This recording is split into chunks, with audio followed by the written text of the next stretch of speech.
Hey everyone, and welcome. Today, we're going to dive into one of the most powerful tools in the English language, the conditional sentence. You know the if sentence?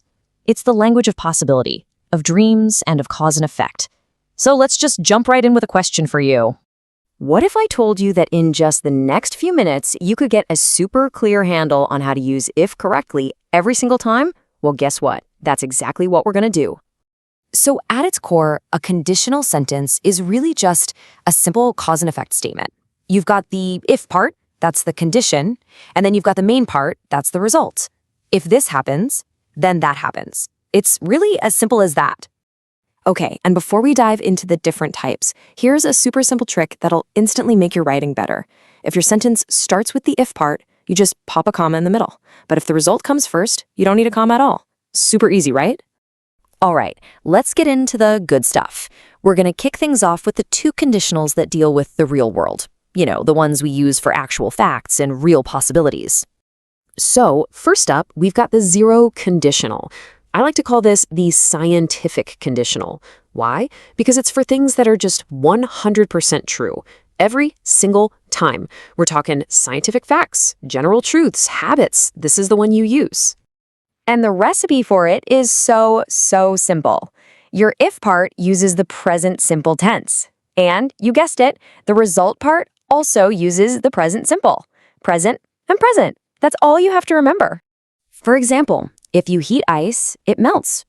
I mean, you can't argue with that, right? It's a universal truth, a scientific fact. It happens every time, no exceptions. That is a perfect zero conditional sentence. Okay, so zero is for stuff that's 100% true. But what about things that are just, really likely to happen? Well, for that, we bring in the first conditional. This is all about real, possible situations in the future. It's perfect for making plans, giving warnings, and making promises. Now, here's where things change just a little bit. The if part, that stays in the present simple, same as before. But the result, that's where we look to the future. We use will plus the main verb to show we're talking about what's probably going to happen. Think about it like this. If you hurry, you will catch the bus. Is it a 100% guarantee? Well, no, maybe the bus breaks down. But is it a real super possible outcome in the near future? Absolutely. That's the first conditional in action. Okay, so we've covered reality. You ready to have some fun? Let's leave the real world behind for a minute and jump into the world of imagination, dreams, and maybe even a few regrets with the next two conditionals. All right, welcome to the second conditional. This is like the official language of what if. We use it to talk about stuff that's totally unreal or just imaginary right now. This is your dreaming and wishing conditional. So, how do we show everyone that we're not talking about reality? It's a clever trick. We take one step back in time with our verbs. So the if part uses the past simple, and the result uses would plus the main verb. That little shift to the past is our secret code for, hey, this isn't real. Check out this classic example. If I were rich, I would travel the world. Now pay super close attention to that word were. Normally, we'd say I was, right? But in the second conditional, it's a special rule.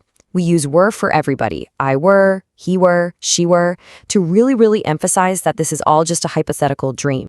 And finally, let's go back in time. For this, we need a time machine, and it's called the third conditional. It lets us look back at something in the past, something that didn't happen, and imagine a totally different outcome. This is the big one for regrets and just thinking about what might have been. Now, this one looks a little complicated at first, but I promise the logic is perfect. To talk about a past condition that didn't happen, the if part uses the past perfect. That's had plus the past participle. Then, for the impossible result of that condition, the result part uses would have plus the past participle.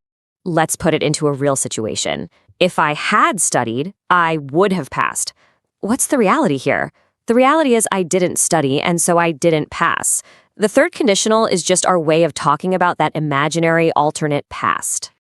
Whew, okay, I know that was a lot to take in, but don't you worry, we're about to lock it all down with a super quick review.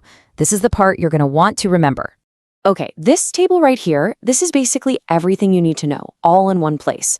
Zero is for things that are always 100% true. First is for a possible future. Second is for an unreal present or future. And third is for an impossible past. Seriously, if you remember just one thing from this whole explainer, make it this slide. All right, let's squash a couple of super common mistakes right now. First, never, ever, ever use will in the if part of a sentence. It's if I study, not if I will study.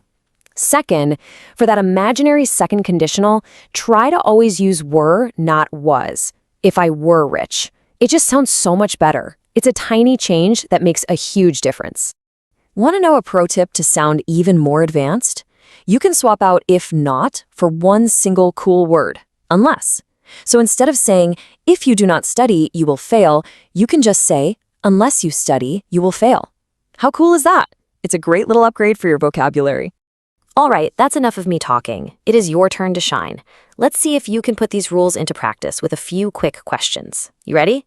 Let's do this. Okay, here comes the first one. If it blank, we will cancel the trip. Okay, look closely at that result. We will cancel. That will is your giant clue. Which conditional talks about a possible future? Go on, lock in your answer. And the answer is rains. Yes, because you saw will in the result, you knew it had to be a first conditional, and that means the if part needs a simple present tense. You got it. Awesome job. Okay, next up. If I blank you, I would tell the truth. That would tell is a big hint. This is clearly an imaginary situation, right? Giving advice. So, what was that special rule we talked about for imaginary sentences with the verb be? And the answer is were. Of course it is. This is a textbook second conditional. We use were to show it's hypothetical. And by the way, if I were you is just a fantastic phrase for giving advice. All right, here we go. The final boss. If she had worked hard, she blank. Look at that first part. Had worked. That's our past perfect time machine. We're looking back at the past with regret.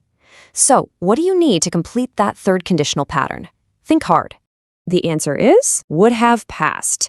Yes, you nailed it. If the if part is had plus the past participle, the result has to be would have plus the past participle. You just built a perfect third conditional sentence. You've officially got this.